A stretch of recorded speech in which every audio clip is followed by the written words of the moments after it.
Bonjour. Dans cette capsule, nous allons nommer les triangles selon leurs caractéristiques des angles et des côtés. Commençons par les angles. D'abord, j'attire votre attention avec l'encadré qui se trouve à la gauche. On vous dit que chaque triangle est soit acutangle, soit rectangle, soit obtusangle. C'est-à-dire que chaque triangle aura l'une des trois caractéristiques qui se trouvent en premier lieu dans votre tableau. Lorsque le triangle possède trois angles aigus, c'est-à-dire trois angles plus petits que 90 degrés, il s'agit d'un triangle acutangle. Lorsque le triangle possède un angle droit, c'est-à-dire un angle de 90 degrés, nous le nommerons un triangle rectangle. Et si le triangle possède un angle obtus, nous le nommerons obtusangle.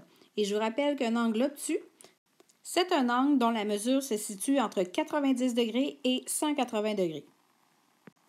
Alors, pour conclure cette section, je vous rappelle qu'un triangle utilisera dans son nom l'une des trois caractéristiques qu'on vient de voir.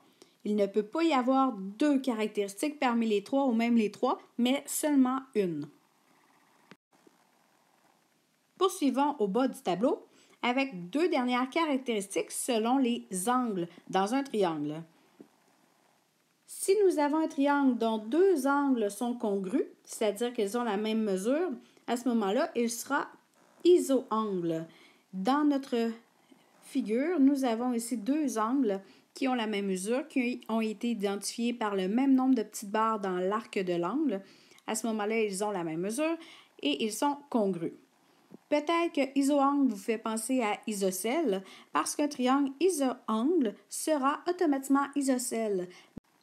Mais isocèle est une caractéristique que l'on associe au côté du triangle.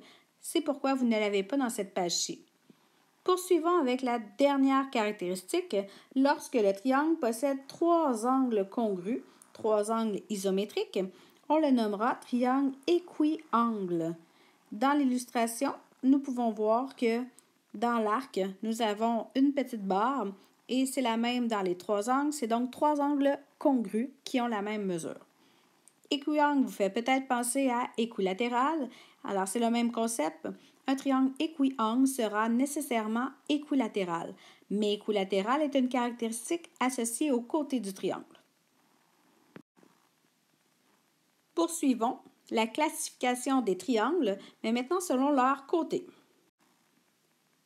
Un triangle dont toutes les mesures des côtés sont différentes les unes des autres est nommé scalène puisqu'il n'a aucun côté congru, alors que s'il possède deux côtés congrus, on le nomme triangle isocèle. Notez que nous aurions pu identifier dans la figure par deux petites barres que les deux côtés sont congrus, comme ceci. Et terminons avec la dernière caractéristique selon les côtés. Lorsque le triangle possède trois côtés de la même mesure, donc trois côtés congrus, on le nomme triangle équilatéral et nous aurions pu identifier dans le triangle par trois petites lignes que les mesures, elles sont identiques, donc que les côtés sont congrus. Allons-y avec quelques exercices pour nous assurer de la compréhension des notions. Si nous reprenons, nous avons vu les caractéristiques des triangles selon leurs angles et selon leurs côtés. Alors, chacun des triangles aura au minimum deux caractéristiques lorsque nous voudrons le nommer précisément, l'une selon ses angles et l'une selon ses côtés. Maintenant, si nous avons dans les caractéristiques des côtés le mot isocèle, nous ajouterons automatiquement isoangle. Et si nous avons le mot équilatéral, nous ajouterons équiangle. Alors, tous les triangles auront au minimum deux caractéristiques et au maximum trois caractéristiques. À la lettre A, nous montrons que le triangle possède deux côtés congrus. Alors, nécessairement, il sera isocèle et isoangle. Pour ce qui est de la caractéristique selon les angles, nous remarquons que le triangle possède trois angles aigus. Alors, nous ajouterons acutangle. Il est donc acutangle, isocèle et isoangle. L'ordre n'a pas d'importance. À la lettre B, nous avons marqué par des lignes rouges que les trois côtés ils sont congrus. Le triangle, il est donc équilatéral et automatiquement équiangle. Et chacun de ces angles est aigu. Donc, nos 3 angles étant aigus, on ajoute acutangle. À la lettre C, nous voyons clairement que le triangle est rectangle. Ensuite, si nous prenions la règle, nous remarquions que chacune des mesures est différente l'une de l'autre. Il est donc scalène. Il n'a seulement que 2 caractéristiques puisqu'il n'est ni isocèle ni équilatéral, puisque nous avons dit qu'il était scalène. Donc, ni de iso, ni de équi. Et on complète avec la lettre D. Alors, dans ce cas-ci, nous avons un triangle qui possède un angle obtus. Il se nomme donc obtusangle. Et on n'a pas identifié de mesure de côté qui était identique. Il est donc scalène. Terminons avec les énoncés à retenir.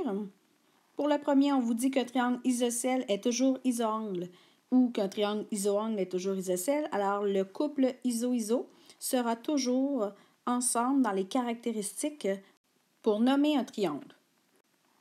Pour la deuxième caractéristique, on vous dit qu'un triangle équilatéral est toujours équiangle ou qu'un triangle équiangle est toujours équilatéral. Alors, c'est le même principe. Équi seront toujours ensemble dans les caractéristiques des triangles. On poursuit avec la troisième phrase qui nous dit que la somme des mesures des angles intérieurs d'un triangle est de 180 degrés. J'ai mis une étoile parce que c'est un énoncé que vous allez utiliser beaucoup prochainement. Donc, peu importe le triangle que nous avons, lorsqu'on additionne la mesure des 3 angles, nous obtenons toujours 180 degrés. Terminons avec le quatrième énoncé. Un triangle équilatéral, équiangle et acutangle a toujours 3 angles de. Si le triangle est équiangle, ça signifie que les 3 angles ont la même mesure. Alors, si nous faisons 180 divisé par 3, nous obtenons 60. Alors, un triangle équilatéral, équiangle et acutangle a toujours 3 angles de 60 degrés.